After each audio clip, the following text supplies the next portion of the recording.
Hi guys, welcome to Tin Pop channel. இன்றைக்கி நம்ம என்ன பண்ண போகிறோம் பார்த்தீங்கன்னா, சிக்கன் கிரேவி. அதுக்கு நான் ஒரு கடாயில் 2 ஸ்பூன் ஆயில் விட்டுட்டு கொஞ்சமாக கடுகு, அது நல்லா பொரிஞ்சதுக்கு அப்புறமேட்டு அது கூட 2 கொத்து கருவேப்பிலை போட்டுக்கிறேன். அதுவும் நல்லா பொரிஞ்சதுக்கப்புறம் 2 பெரிய சைஸ் வெங்காயம் பொடி பொடியாக அரிஞ்சு வச்சுருக்கேன், அதையும் ஆட் பண்ணிக்கலாம். இது கூடவே நம்ம சால்ட் போட்டு வதக்கணுன்னா அது வந்து சீக்கிரமாக வதங்கிடும்.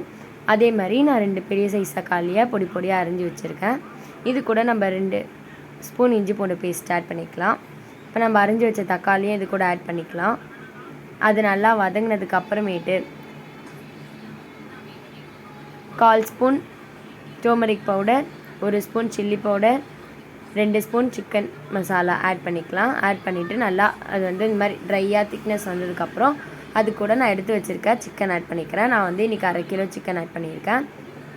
இது வேகிறதுக்கு நம்ம 1/2 கிளாஸ் தண்ணி விட்டுக்கலாம். ஏன்னா சிக்கன்லேருந்து ஆல்ரெடி தண்ணி வரும். இந்த மாதிரி நல்லா திக்கானதுக்கப்புறம் மேலே கொத்தமல்லி தூவி இறக்கிடலாம். இந்த வீடியோ உங்களுக்கு பிடிச்சா லைக் பண்ணுங்கள், ஷேர் பண்ணுங்கள், மறக்காமல் சப்ஸ்கிரைப் பண்ணுங்கள். தேங்க்ஸ் ஃபார் வாட்சிங். Bye bye.